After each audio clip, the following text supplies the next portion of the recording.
안녕하세요. 푸른밤 다락방입니다. 오늘 저녁에 지금 이 시간 여러분은 어떤 마음으로 하루를 마무리하셨나요? 요즘 가만히 저의 시간들을 돌아보면서 저 스스로에게 물음이 생겼습니다. 내 고요하고 평화로운 시간은 아주 잠깐 왔다가 저리로 가버리는구나. 왜 그렇게 잠깐 들렀다 순식간에 사라져버릴까? 멀고도 먼 참으로 긴 길을 돌고 돌아서 그 수고의 소중한 보답처럼 그렇게 온 안식의 이 순간, 저는 지금 이 시간을 만끽합니다.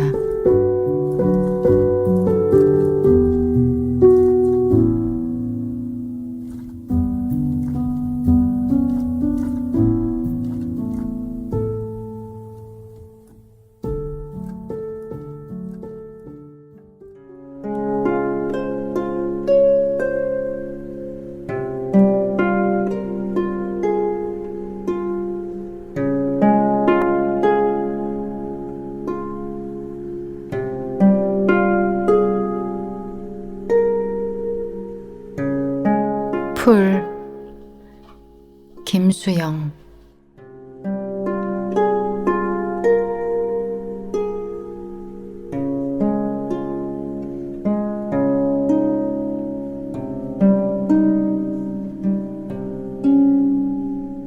풀이 눕는다. 비를 몰아오는 동풍에 나부껴 풀은 눕고 드디어 울었다.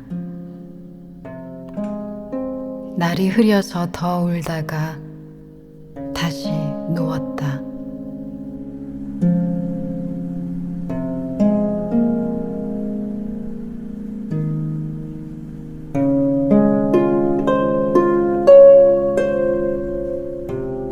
풀이 눕는다.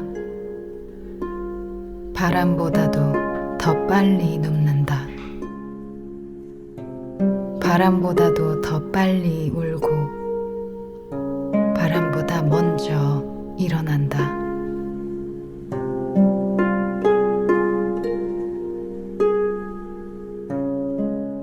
날이 흐리고 풀이 눕는다. 발목까지, 발밑까지 눕는다. 바람보다 늦게 누워도 바람보다 먼저 일어나고 바람보다 늦게 울어도 바람보다 먼저 웃는다. 날이 흐리고 풀뿌리가 눕는다.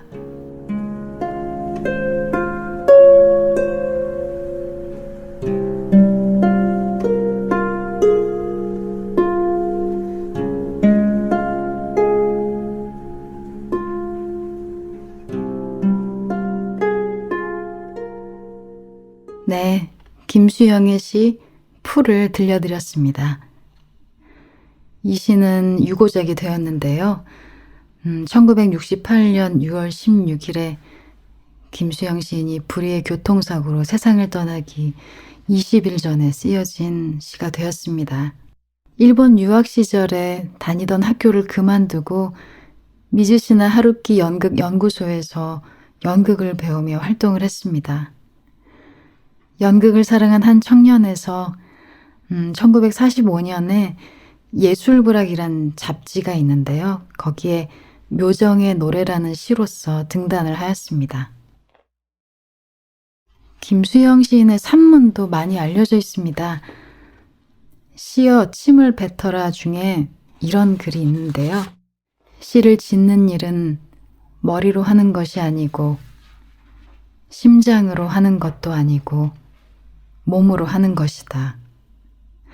온몸으로 밀고 나가는 것이다. 정확하게 말하자면 온몸으로 동시에 밀고 나가는 것이다. 나라를 빼앗기고 또 해방을 맞은 후 한국전쟁을 겪고 그 후 독재와 또 타락한 부패의 현실 속에서 살면서 한 개인은 시대의 고통을 고스란히 겪었습니다. 4.19 혁명이 일어난 당시 시인은 현실과 정치를 직시하여서 그때부터는 이제 적극적으로 본격적인 집필 활동을 했습니다. 자유에 대한 갈망을 늘 절절하고 간절한 마음으로 부르짖은 김수영의 시는 당시 어두운 현실을 직시하고 억눌린 민중의 삶을 정말 주저함 없이 대변하여 주고 있습니다. 김수영 시인의 여러 수식어가 많지만 저는 김수영 시인을 꿈과 이상을 온몸으로 노래한 시인, 양심과 자유의 시인이라 일컫고 싶습니다. 2023년 3월을 사는 저는 이 절절한 외침을 그저 편안하게 앉아서 글로써 읽고 느끼고 잠시 음미하여 보는 게 고작입니다. 우리의 역사는 잊을 수도 또 잊어지지도 않습니다. 과거로부터 배우며 우리의 뿌리를 알므로 현재를 삽니다. 나라를 빼앗긴 우리 민족, 그분들의 저항신은 끊임없는 자기 성찰과 자기의 신념을 끝까지 포기하지 않으리라 하는 극복의 의지만이 가득합니다. 우리는 우리가 우리인지도 모른 채 살아가지는 않는지 문득 3월이 되어 저는 눈이 와짝 떠지는 김수영의 시를 들여다보게 됐고 또 이렇게 소개해드리고 싶었습니다. 여기는 푸른밤 다락방입니다.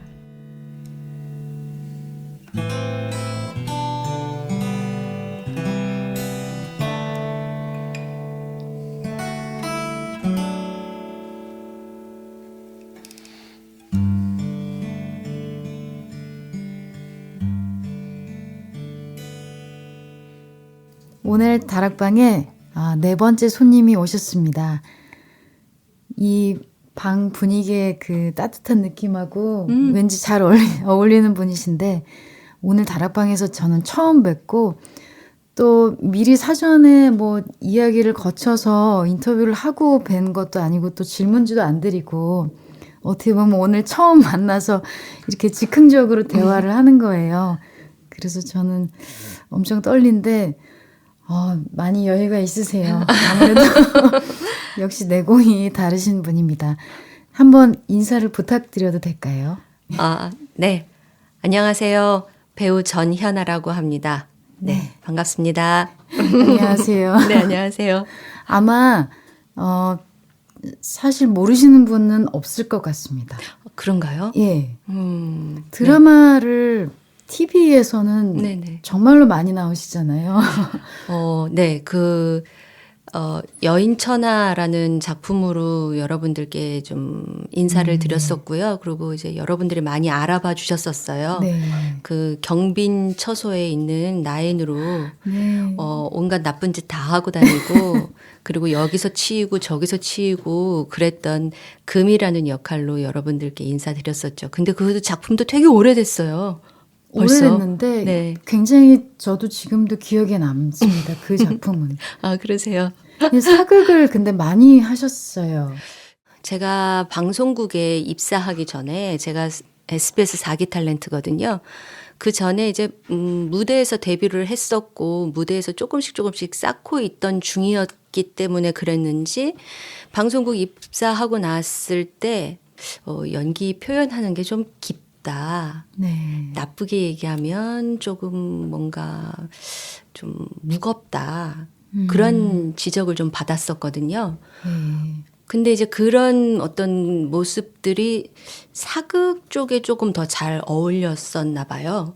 네. 그래서 입사하고 처음으로 이제 SBS도 그 사극 드라마를 좀 본격적으로 하기 시작할 때였던 걸로 제가 기억을 하고 있는데 그래서 장희빈부터 네네. 장희빈, 임꺽정 뭐 이렇게 해서 계속 하다가 여인천하하고 토지, 연개소문 뭐 계속해서 사극 쪽으로만 제가 네. 역할을 했었던 것 같아요. 그렇다고 현대극을 안 한 거는 아니고요. 근데 네네. 이제 그 사극이 더 이제 저도 재미도 있었고 이어가는 어떤 정서의 흐름 이런 것도 좀 더 분명하게 표현을 하기가 네, 좀 수월해서 예. 사극을 더 선호했었죠. 네. 이렇게 공통적으로 어머니 역할도 많이 하셨고, 네네. 톤이 좀 무거워서 그런가요? 어떤 이미지라고 하시는 게, 그러니까 네네. 방송에서 이렇게 뭔가 그런 이미지로 보셨다는 게 어떤 건지. 엄마 역할은 제가 한동안 방송을 안 했었어요. 예. 네. 그 왜냐하면 네. 아가씨로 보기에는 나이가 들어 보이는데 네. 엄마를 표현하긴 또 너무 어려 보이는 거예요. 그래서 한동안 제가 이미지를 조금 엄마처럼 보여야 하지 않을까라는 생각이 들어서 목소리 톤도 낮추는 훈련을 좀 많이 했었고 세월의 흐름이 얼굴에 묻어나야 되지 않을까 하는 생각도 있었고 그래서 그러다가 예. 이제 그 고스트 닥터라는 작품으로 다시 엄마 역할을 맡게 됐는데요.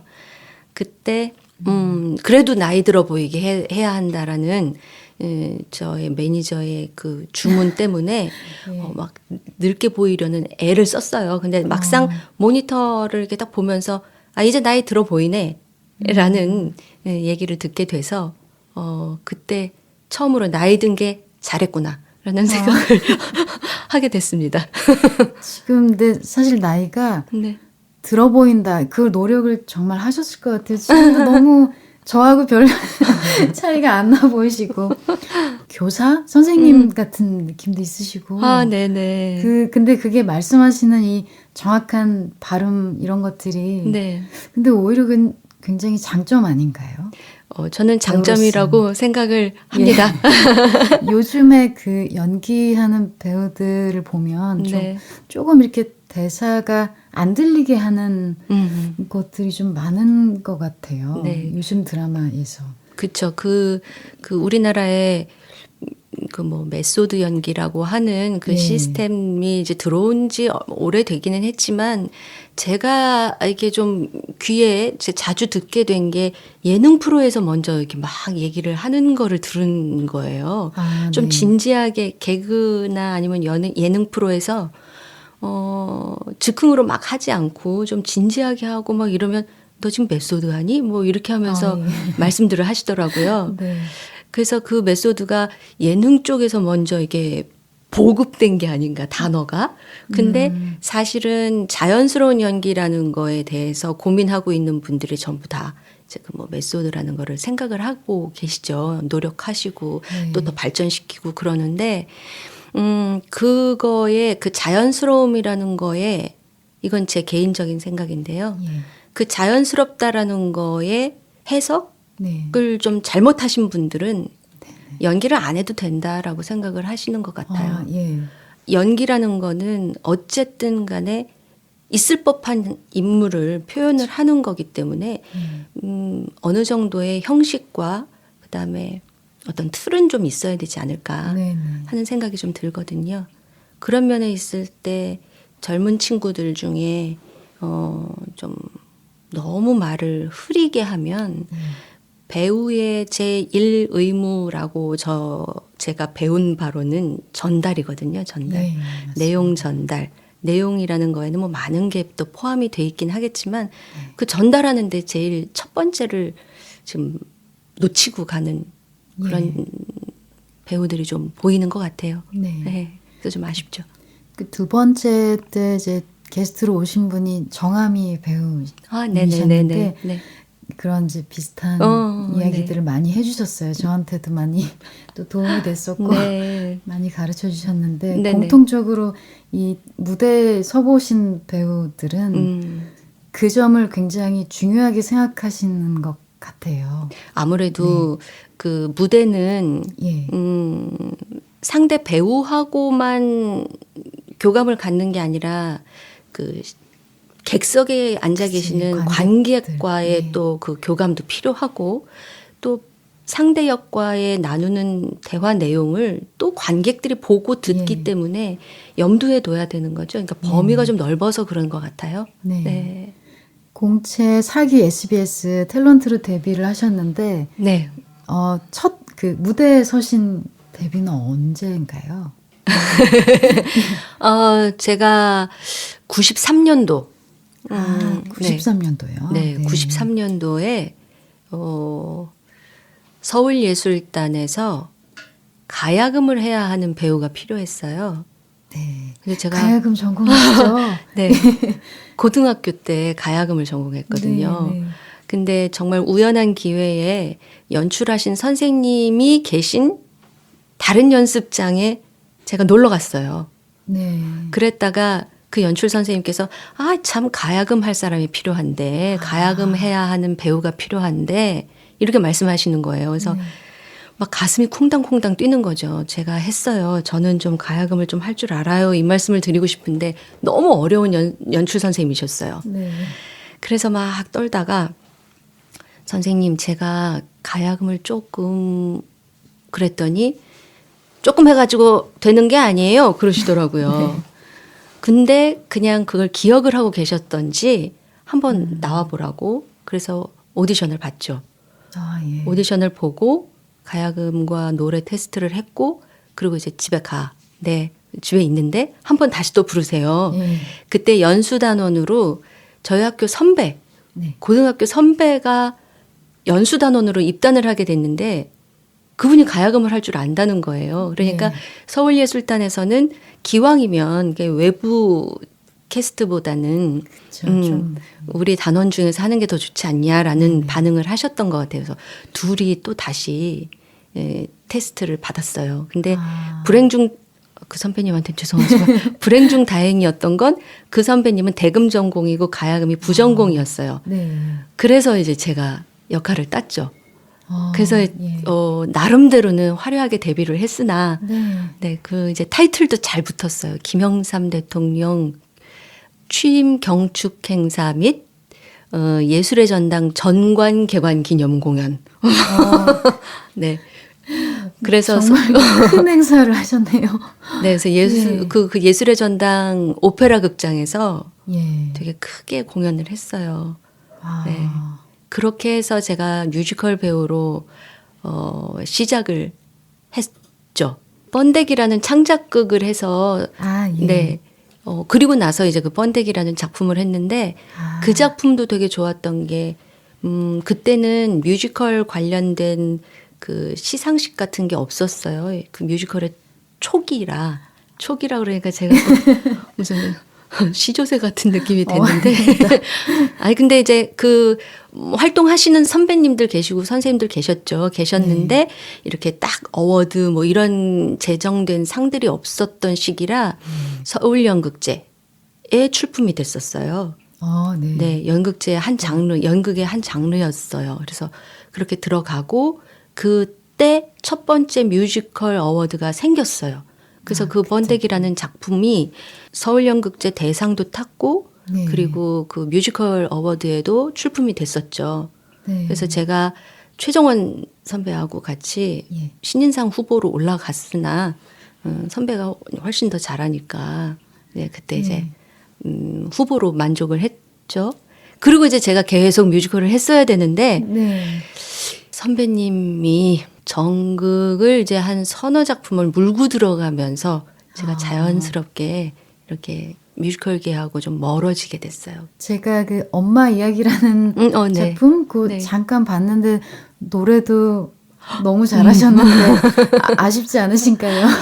아쉬워요. 많이 아쉽고요. 예. 지금 만약에 계속 뮤지컬 했으면 전수경 선배, 최정원 선배의 네네. 고 세대거든요. 맞죠. 그래서 그러면 계속해서 활동을 하고 있었을까?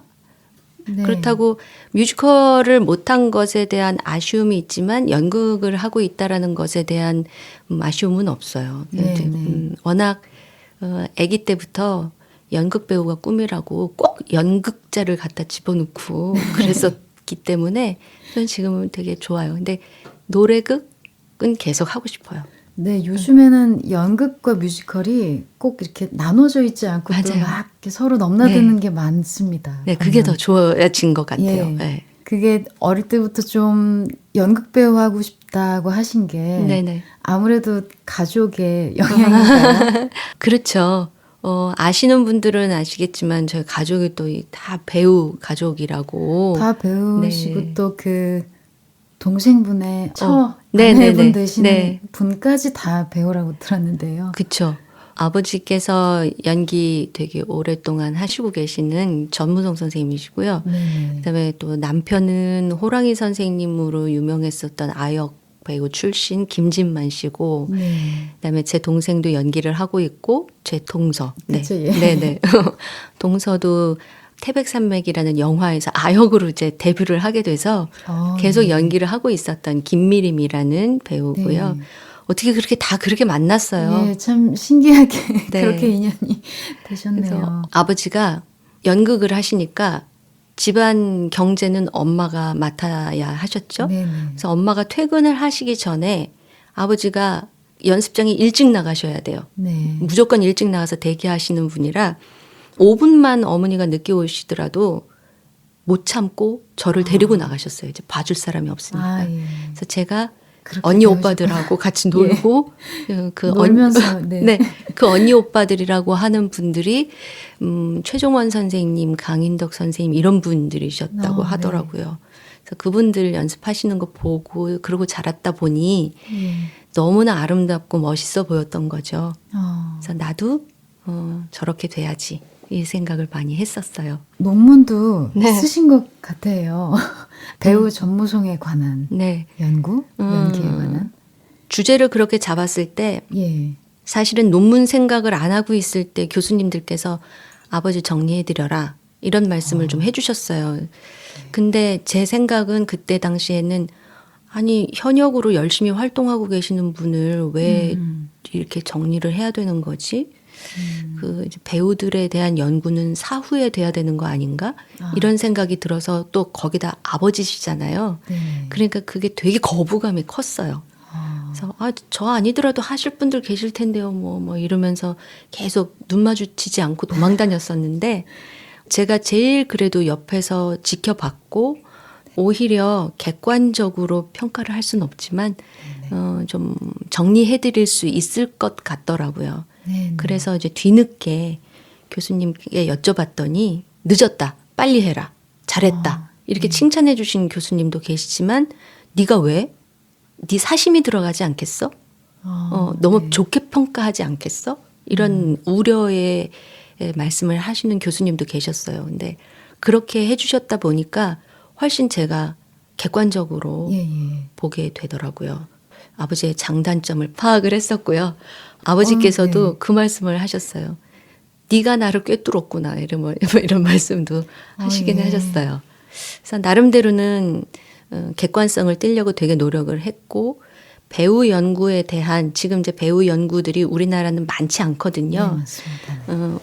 연기론, 뭐 연극론 이런 거를 규정짓게끔 하신 분들이 많지 않으시고 네. 또 저희 아버지도 마찬가지셨고 그 당시 활동하셨던 분들을 또 이제 아버지를 통해서 엿보게 됐었는데 네. 저는 논문 쓰면서 울컥울컥 했었거든요. 예, 예. 뭐냐면 지금도 울컥했어요. 맞습니다. 완전히 척박한 이 환경 속에서 네네. 지금의 한류까지 오게 하는 발판을 마련하셨던 분들이어가지고 그분들이 노력하셨던 것들을 이렇게 옆에서 보니까 정말 우리는 너무나 좋은 환경에서 공부하고 있구나. 네. 그 생각을 많이 했었어요. 그분들이 걸어봐 주셨기 때문에 네. 뭔가 저도 좀 찡하고 네. 딸이기 때문에 가장 가까이서 보셨기 때문에 오히려 더 객관적으로 보셨을 것 같다. 더 많이 연구하고 더 많이 공부하고 네. 더 공을 들여서 네네. 그렇게 하셨을 것 같은 느낌이 들어서 이게 너무 저한테는 이렇게 감동적이기도 하고 되게 따뜻했어요. 네. 안 그래도 예. 이제 아버지를 이렇게 여러 방면으로 이렇게 좀 봐야 되다 보니까 네. 그때 함께 활동하셨던 지금은 완전히 지금 어르신 정말 이렇게 쳐다보지도 못할 정도의 어르신들이 되신 그 선생님들을 인터뷰를 쭉 해보면서 네. 여쭤봤던 것들이 우리 연극계의 사실주의 대표되는 스타니슬랍스키 시스템에 대해서 아십니까? 그때 그 공부를 하신 게 있으십니까? 라고 여쭤보면 많은 분들이 모르셨어요. 예. 아, 우리 그런 건 몰랐어. 한참 지난 다음에 알았어. 그럼 어떻게 연기 훈련을 하셨어요? 연기 훈련서가 어딨어? 될 때까지 하는 거지. 될 때까지요? 뭔가 하나 찾을 때까지 그냥 하는 거지. 그런 말씀에 많이 좀 울컥했어요. 그럼에도 불구하고 그분들을 또 우리가 보고 아, 나 저런 배우가 돼야지 하면서 꿈을 키웠잖아요. 네, 맞습니다. 아, 정말 아무것도 없는 곳에서 싹을 틔우셨구나. 예. 이 생각이 들었죠. 그래서 논문 마지막에 이렇게 어떤 이론에 입각해서 그걸 따랐다라기보다 다양한 연출가들, 그다음에 다양한 장르들을 몸소 표현하면서 체득하셨다.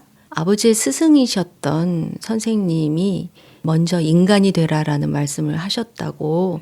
그래서 그걸 계속 평생의 화두로 갖고 계시는데 그 제대로라는 게 뭘까? 그거를 계속 지금도 고민을 하고 계시거든요.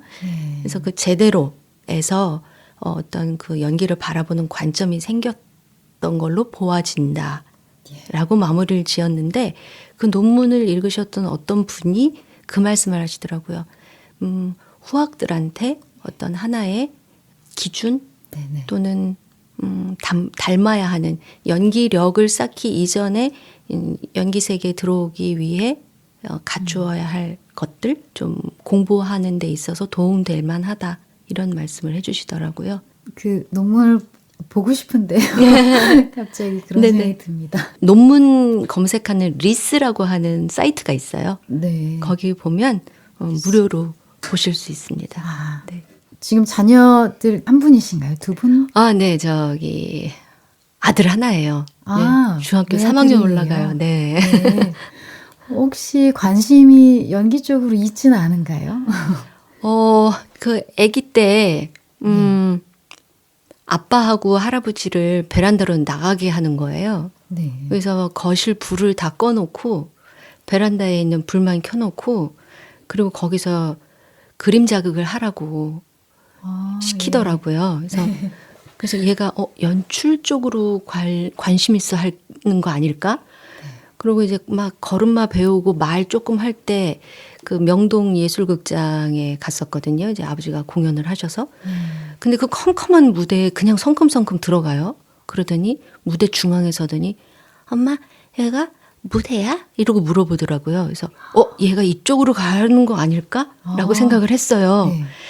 근데 지금 연기는 아니지만 이 보컬리스트가 되겠다고 하더라고요. 노래를요? 네. 싱어송라이터가 되겠다고 하더라고요. 그래서 아이쿠야 이 보컬은 몇 년 전에 들은 얘기로는 서울예대 보컬이 600대 1이라고 들었었던 적이 있거든요. 네네. 얘가 이 바늘구멍 같은 어이구야 어떡하지? 하지만 저희들도 배우가 되겠다는 꿈을 꿨을 때 부모님들께서 그래 해봐라고 이렇게 흔쾌히 허락을 해주셨던 것만큼 저도 이제 저희들도 허락을 했죠. 근데 혹시라도 연예인병이라고 하는 그 이제 화려함만 보고 가는 게 아닐까 걱정이 됐었는데 어느 날 그러더라고요. 내가 가난해도 벌고 뭐 이렇더라도 내 노래를 듣고 즐거워하는 사람들이 있으면 그걸로 돼라는 얘기를 하는데 한편으로는 가슴이 철렁 내려앉았지만 한편으로는 어쩜 저렇게 나하고 똑같은 얘기를 하고 있지라는 생각을 했어요. 제가 엄마 아버지한테 연기하겠다고 말씀을 드리면서 각오를 말씀드릴 때 그렇게 얘기를 했거든요. 그렇게 했는데 그래서 한편으로는 다행이다. 그러니까 생각이 허황되지 않은 생각을 갖고 있어서 다행이다라는 생각이 들고요. 그래도 한편으로는 그래도 좀 뭔가 좀 생각을 해줘야 되지 않을까. 그렇지만, 응원하고 있습니다. 열심히. 어떠세요? 보시기에 노래에 재능이 있나요? 제가 가르치는 학생이라면 냉정하게 평가를 하겠는데 네. 제 아이다 보니까 이 실력이 괜찮은 실력인지 아닌지 정말 판가름을 못 하겠더라고요. 근데 봉사를 한번 갔어요. 재능 기부하는 봉사. 그래서 이제 어린이 그 방과 후에 아이들이 네. 있는데 거기 가서 노래를 했는데 얘들아 연습도 전혀 안 해요. 이게 연습을 해야지 이게 어떻게 프로그램을 짜서 가야 될지 다 머릿속에 있다는 거예요. 그래서 제가 덜덜덜 떨면서 따라갔는데 얘들아 너희들이 좀 알 수 있을지 모르겠지만 아는 사람들은 따라 불러줘. 그러면서 이무진 씨의 신호등이라는 걸 노래를 불렀거든요. 네. 아이들이 너무 좋아해요. 근데 노래를 부르고 있는 동안에 거기 이제 담당하시는 선생님들이 다 나와서 보셨어요. 다 보시더니 이제 우리가 다 끝나고 가는데 저기요 오디션 같은데 나오면 저희가 좋아요 눌러드릴게요. 어머 뭐 너무나 매력적이에요. 어머나 깜짝 놀라서 나왔어요. 이런 말씀을 하세요. 그래서 조금 그래도 평범하게 부르지는 않나 보다라는 생각을 했죠. 지금 중학생이에요? 중3 올라가고요. 중3. 네. 중학교 입학할 때 기타를 사달라고 하더라고요. 네. 그러더니 그러면 레슨 받으러 다녀야 되지 않니? 학원 가야 되지 않니? 네, 아니래요. 그러더니 뭘 뚱땅뚱땅 하더니 혼자 하더라고요. 그래서 그래도 이제 중3이니까 전공하겠다고 하고 그러니까 그래도 어느 정도인지 처음엔 기타만 할 줄 알고 어떤 학원 선생님께 보여드렸더니 잘한다고 하더라고요. 기타는 잘한다고 하더라고요. 근데 그때는 이제 보컬 검증을 못 받은 상태였죠. 네, 이제 본격적으로 좀 훈련하고 있습니다. 이렇게 혼자서 기타 치고 연습하고 네. 스스로 좋아서 하는 일은 꼭 네. 이게 힘이 있더라고요. 네, 그게. 행복해해요. 정말 네. 행복해하고 네. 정말 최선을 다하고 있고 그래서 이제 성적을 걱정을 하고는 있지만 제가 성적 떨어지면 어떡하니? 뭐 이제 협박도 하고 회유도 하고 그러고 있는데 알아서 할 테니까 걱정하지 말라고 하더라고요. 네. 네, 그래서 그래 알아서 해라 그러고 있죠. 와. 학생들도 가르치고 있고요. 지금 네. 이제 가천대에서 연기예술학과 친구들과 작업을 지금 하고 있고요. 그리고 이제 시니어들을 대상으로 한 연기 수업을 하고 있어요. 그래서 제가 놀이판이라고 하는 작은 회사를 설립을 했어요. 예, 기업인이십니다 지금. 네. 뭐 기업인이라는 대표님인가요? 네. 근데 솔직히 말씀을 드리면 제가 이 연기밖에 모르고 이 연극 세계에만 젖어서 살아왔다가 정말 단순한 생각으로 시작을 했거든요. 왜 극장까지 안 올까? 이 좋은 작품들이 있는데 그러고 그냥 무대에서 기다리기만 했죠. 그쵸. 근데 그 연극의 3요소, 연극의 4요소 뭐 이런 거 따지잖아요. 근데 거기에 관객이 항상 있어요. 네네. 그리고 4요소에서 3요소에서 그 다 빼도 배우하고 관객만 남는 있습니다. 거예요. 예. 어머, 관객을 우리가 너무 이해하지 못하고 살았구나. 그러면서 무대 안에서만 왜 안 와? 이렇게 좋은데 이게 아니구나. 관객의 니즈를 파악해야 됐었었는데 라는 생각이 들었고 그래서 그러면 나가서 만나자 하고 마음을 먹었던 게 임신하고 임신하고서 그 동네 여성회관에 도예반에 신청을 해가지고 들어갔어요. 그래서 들어갔는데 저는 그때 이제 방송 막 끝나고 막 그럴 때였기 때문에 아주머니들이 좀 알아보셨거든요. 그래서 너무 창피해서 저 구석에서 이제 하고 있는데 들어가면 이제 눈도 안 마주치고 안녕하세요. 그리고 저쪽 구석에서 이제 그릇만 빚는 거예요. 네. 근데 들려오는 소리가 어머 아줌마들이 모두 모여서 남편 흉, 시댁 흉을 열심히 하시는 거예요. 그래서 저 처음에는 아니 왜 내 얼굴에 침 뱉기지 왜 와서 이렇게 저렇게 하고 계실까 이런 생각을 했어요. 그런데 차츰 귀가 열리면서 그게 막 들어오면서 공감되는 것도 생기고 나도 끼어들까? 뭐 이런 생각도 드는 거죠.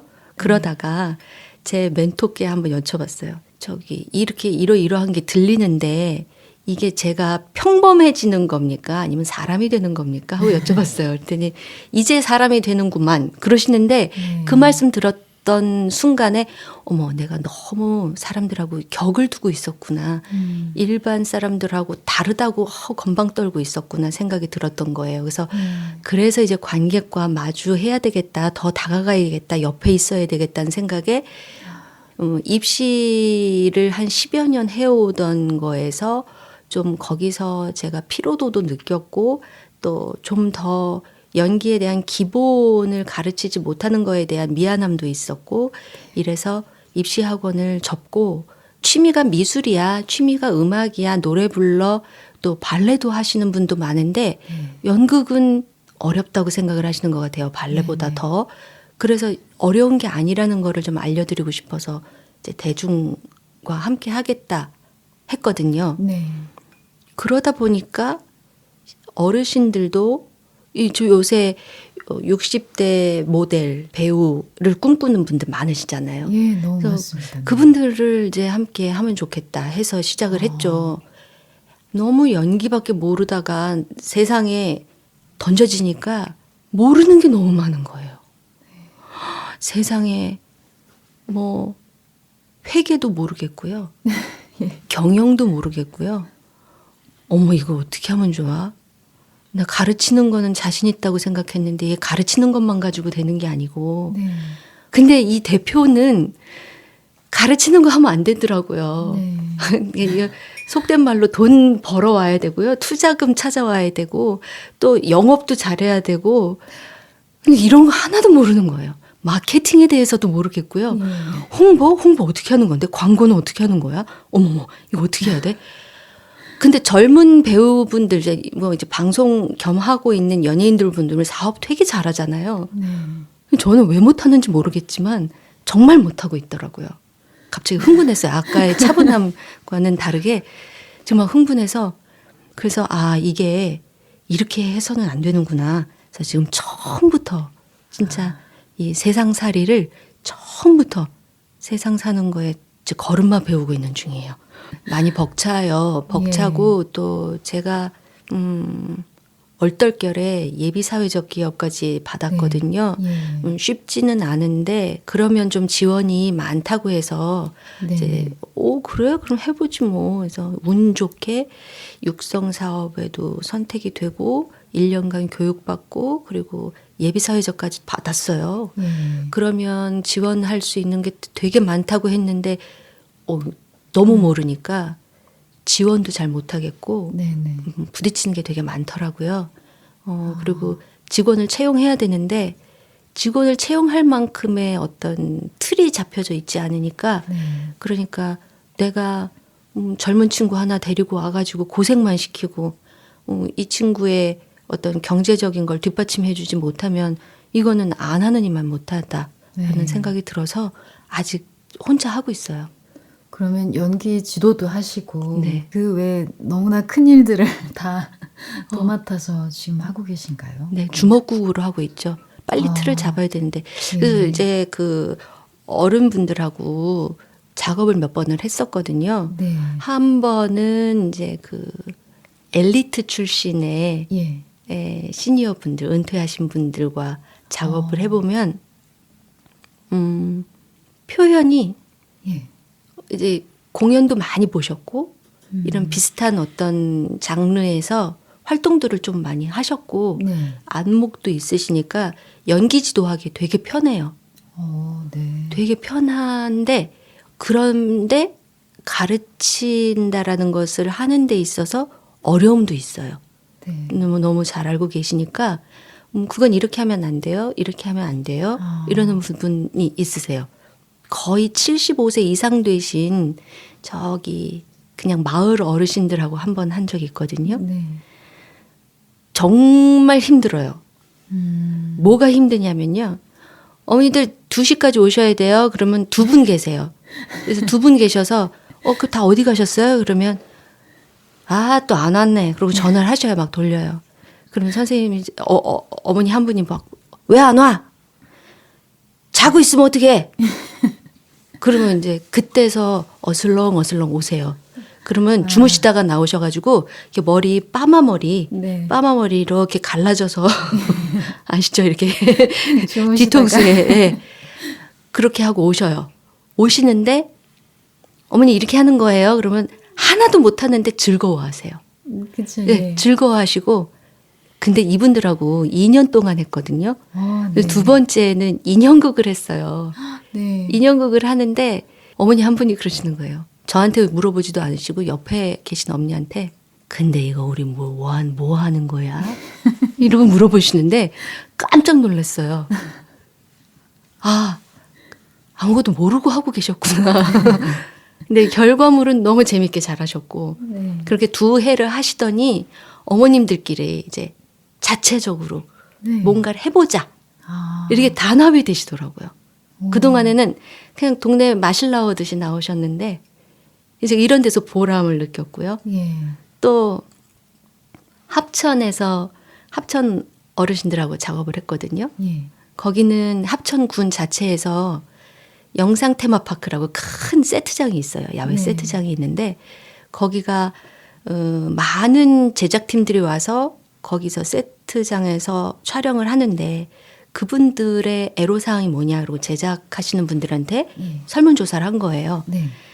멀다. 근데 더 힘든 건 보조 출연하시는 분들을 다 모시고 와야 된다. 그러니까 제작비가 더 많이 들잖아요. 그쵸. 예. 그리고 이제 안전 문제도 있고 여러 가지로 신경 써야 될 게 많다라는 어떤 애로사항들을 군 자체에서 생각을 하고 그럼 어떻게 하는 게 좋을까? 아, 그러면 군민들을 보조 출연 활동을 할 수 있게 키우면 어떨까? 그게 이제 시작이 됐어요. 예. 그래서 저희가 갔거든요. 가서 하는데 너무 즐거워하시는 거예요. 네, 네. 이런 분도 계셨어요. 출석하고 1시간, 2시간 하다 어디론가 사라지셨어요. 어디 가셨지? 그리고 이제 수업 진행하면 좀 이따 또 오세요. 어디 갔다 오셨어요? 네. 소 염을 주고 왔다고 지금 밥 줘야 된다고. 그런데도 불구하고 끝까지 다 수료하시고요. 예. 그리고 이제 거기 보조 출연하게 되면 그분들 출연하시고 선생님 우리 이거 출연했어요. 선생님 우리 이거 활동했어요. 계속 소식 보내주시고. 네.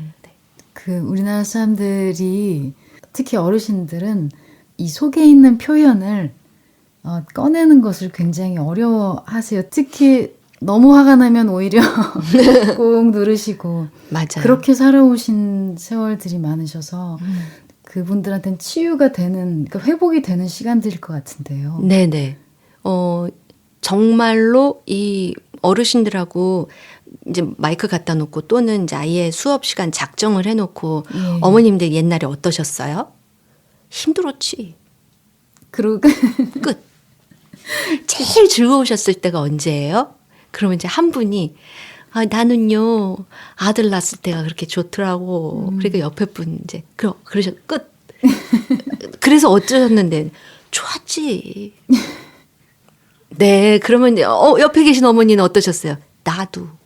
근데 이제 뭐 어머니 이런 노래 있죠. 뭐 두꺼봐 이런 거. 네. 아이고 다 잊어버렸다고 그러시는데 이제 조금 있다 보면 다 하세요. 막 이제 다 하세요.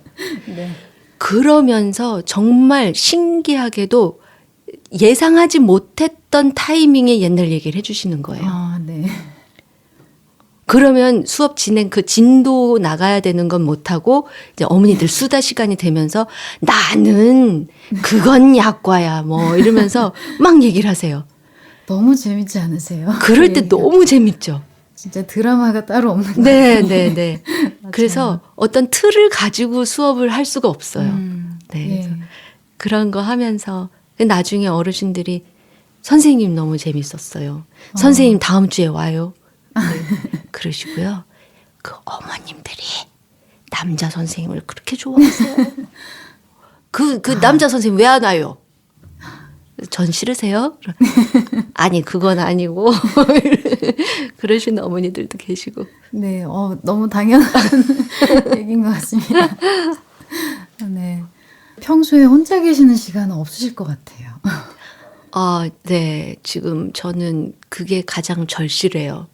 예. 나만의 시간을 좀 갖고 싶다. 네. 뭐 모든 엄마들이 다 똑같겠지만 네. 며느리로 또 딸로 부인으로 엄마로 이렇게 살아야 하다 보니 거기에 또 이제 내 업무까지 하다 보니까 네. 그러니까 제일 힘들어 하시는 그 계층이 아닐까. 계층이란 단어 맞아요. 아니죠. 예. 근데 그래서 그런지 좀 혼자 여행하고 싶은 생각도 좀 들고. 네. 네. 아니면 그냥 몇 시간만이라도 어디 나 찾지 않는 데 가고 싶다는 생각을 할 때가 있어요. 그러니까 혼자 있어도 계속 이제 엄마로서 아니면 맞아요. 지금 일하는 것에 이렇게 계속 머릿속에서는 맞아요. 그것 때문에 사실 그래서 쉬는 게 아니고 그렇죠. 예. 네, 좀 맞아요. 그런 게 그러니까 오롯이 정말 그냥 쉰다 하는 느낌의 휴식 시간이 네네. 특히 엄마들이 그 시간이 제일 필요할 것 같아요. 네, 맞아요. 지금 말씀해 주신 거 딱 맞아요. 혼자 어떻게 시간이 좀 주어졌다고 해도 잠깐만 몇 시간 후에 점심시간이지. 그러니까 네. 밥을 뭘 해줘야 되고 참 그거 빨래 돌렸나? 맞아. 네, 맞아요. 남편이 그 서류 또 떼달라고 그랬는데 뭐 이런 거. 그 선배님 중에 한 분이 이런 얘기 하셨어요. 저 그때 결혼하기 전이었는데 이 방대한 양의 대사를 어떻게 그렇게 한 방에 다 외워오세요? 라고 어떤 친구가 물어보니까 난 그냥 대본 나오면 그냥 다 접고 내 방에 틀어박혀. 예. 집에 요만한 방이 있거든. 거기 문 예. 걸어 잠그고 들어가. 그래서 안 나와. 애가 울던 안 울던. 그렇지 않으면 이 대사 다 못 외워. 이런 얘기를 하세요. 예. 근데 그분이 그 얘기도 하셨었거든요. 아이를 제왕절개를 해서 낳았는데 그 상처 부위가 그 상처 부위가 뭐 염증이 생기면 안 되니까 그렇게 하면 안 되는데 나는 낳자마자 거드를 입어버렸어. 이렇게 얘기하세요. 근데 그 몰랐죠. 그냥 와 대단하다 그냥 그러고만 말았는데 저도 제왕절개를 했는데 어머 이 상태에서 그렇게 몸매 관리를 했다고? 대박 이렇게 생각했거든요. 네. 그러니까 여배우들이 정말 그냥 이게 속된 말로 독종이 아니면 할 수가 없구나. 네네. 정말 맞습니다. 대단하다 생각을 했어요. 저도 그렇게 할 수 있을 거라고 생각했는데 안 되더라고요. 그렇게 됐죠. 그 2022년도까지 그러니까 작품들을 네, 네. TV에서 하셨고 네. 올해는 또 좀 뭐 계획이 있으세요?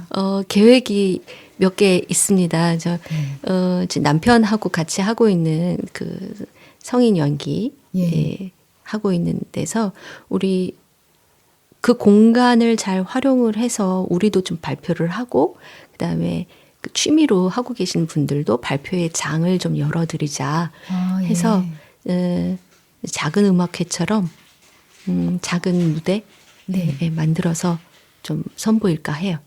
공연을 하시는 건가요? 네. 작은 무대를 만들어서 네. 여기 다락방이잖아요. 예. 사랑방, 다락방 이런 느낌에서 그냥 편안한 자세에 앉아서 구경할 수 있는 그런 무대. 그 공연의 혹시 이름이 아직 정해지지는 않았는데 왜 마토연극제 뭐 이런 거 있잖아요. 마지막 토요일에 하는. 네, 그래서 우리 마을 주민들 이제 모시고 그 준비하고 있고요. 아직 결정된 거는 아닌데 이제 이야기가 오고 가는 게 이제 하반기에 연극 무대. 네, 그런 게 있습니다. 확정이 되면 말씀드릴게요. 알려주세요. 네. 보러 가겠습니다. 네, 알겠습니다. TV에서 더 많이 활동을 하고 계시는 것 같아서 네. 무대보다는 좀 더 그 일이 더 자주 많이 뵐 수 있는 기회가 되는 것 같아요. 네, 그렇죠. 많은 분들 뵙기 위해서는 방송 활동하는 게 더 많이 뵐 수 있는 그런 기회죠. 네, 더 많이 노력하겠습니다. 그 연출도 하셨습니다. 그죠? 연극 연출. 네. 종이꽃이라는 작품인가요? 이제 저희가 극단 처음 만들 때 어떤 다른 타 단체에서 이 희곡 좀 각색 좀 해주세요라고 했어요. 그래서 각색으로요. 네, 각색을 이렇게 해서 드렸더니 너무 어렵다고 말씀하시는 거예요. 그래서 그럼 이거 내가 가져도 되겠느냐, 내가 공연해도 되겠냐 그랬더니 하라고 그러셔서 갖고 왔죠. 갖고 와서 그냥 개작을 다 했어요. 네. 이제 그러다 보니까 제 색깔이 들어가게 됐고 작품을 올리려고 했는데 연출이 필요하잖아요.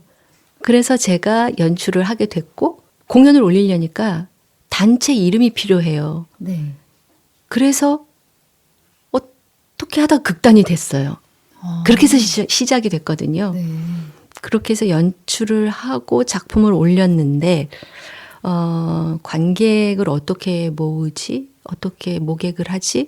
하던 중에 그냥 그때는 어떻게 그런 용기가 났는지 제가 그 문화부 기자님들께 편지를 썼어요. 중이 제 머리 못 깎는다는데 저 이번에 제가 좀 이렇게 했는데요. 보러 와주세요 했더니 그때 몇몇 기자님들이 잘 써주셨어요. 네. 관객은 없었으나. 네. 그래서 그게 이제 연출 데뷔 작품이 돼버렸죠. 네. 근데 그 다음에는 연출한 게 없어요. 정말 그 멀티로 오디오북 작업도 또 하셨었고 백인의 배우 네. 문학을 읽다 해서 그쵸? 너무 좋은 그 시간들이었어요. 네. 그때는 그 거의 다 재능 기부 하셨거든요. 예. 네. 그렇게 해서 작품 만들었는데 정말 재밌었어요. 별거 없었거든요. 그냥 읽고 오는 거였는데 그 시간 자체가 너무 행복한 시간이었어요. 앞으로 네. 그 이루고 싶은 꿈이 있으세요? 저의 가장 큰 꿈은 배우로서 남는 거죠. 네. 네. 배우로서 여러분들과 오래오래 만나고 그리고 또 오래오래 기억될 수 있는 배우가 되는 게 제 꿈이고요. 그리고 이제 아까 말씀을 드렸지만 얼마 전에 새로 제가 공부하고 있는 그리고 또 함께 하고 싶어 하는 이 또 그 시니어와의 연기 공부라고 말씀드릴게요. 네. 이렇게 해서 함께 또 뭔가 계속 작업을 해 나가고 싶은 두 번째 예. 꿈입니다. 이렇게 그 아까 그 육성 사업이라는 거 하고 예비 사회적 기업이라는 거 하고 이게 기업이라는 게 돼버리니까요. 네.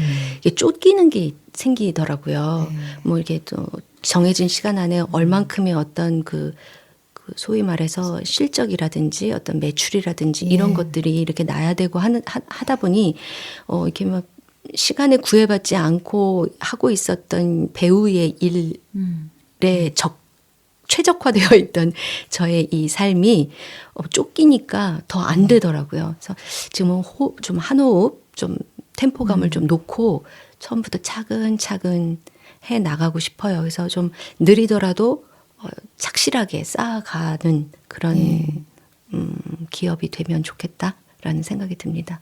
네. 꿈이 뭐냐고 하는 질문이 네. 나이가 있는 사람들한테 그 질문을 한다 하는 자체가 네네네. 모두가 다 좀 어색해 하시거든요. 좀 낯간지러워 하시기도 하고 그래요. 꿈이라는 그 단어가 주는 느낌이. 그래도요, 그런 것 같아요. 그 나이를 많이 먹어서 에이, 내가 지금 꿈을 꿔서 뭐해라고 하는 분도 계시지만 사실 속으로는 뭐가 있을 것 같아요. 네네. 네. 그러니까 제 경우를 보니까 네. 저보다 연배가 많으신 분들도 당연히 그러실 것 같아요. 네. 나 이 다음에 나이 좀 더 들어도 뭐 내가 늙어도 네. 이런 앞에 수식어가 붙지만 뒤에는 어떤 것들이 있다라고 생각을 하고 계실 것 같아요. 네. 뭐 저희 아버지도 나 이제 뭐 조금 몸 체력 어떻게 하고 그러면 이거 할 거야. 이런 얘기 많이 하시거든요. 네. 네. 그러면 이제 저희 어머니가 그거 하다가 다쳐 이렇게 얘기를 하시는데 네. 꿈은 뭐 얼마든지 꿔도 맞습니다. 네. 네. 그게 뭔가 몸과 마음이 다 건강해지는 일인 것 같아요. 네네네. 오늘 너무 감사드리고 나와주셔서 네. 그래도 마지막으로 또 이 오신 소감이 있으세요? 저 이렇게 불러주셔서 정말 감사드리고요. 네. 이렇게 편안하고 또 자유롭고 즐겁게 방송을 해본 거는 처음인 것 같아요. 네. 원고가 있고, 예. 예, 그래서 원고가 있는 상태에서 저쪽에서 감독님이 이렇게 큐 사인 줘야 되고, 그러면 그거에 맞춰서 타이밍 맞춰 들어가야 되고, 이러는 데 있어서의 긴장감이 많았었거든요. 네. 근데 지금 이렇게 정말 다락방처럼 네. 이렇게 아늑한 곳에서 이렇게 함께 시간을 보낼 수 있어서 정말 즐거웠습니다. 너무 감사합니다. 네, 감사합니다. 앞으로 배우로서 네. 또 무대에서 TV에서 뵙고 네. 제가 진심으로 꼭 응원하겠습니다. 감사합니다. 고맙습니다. 네.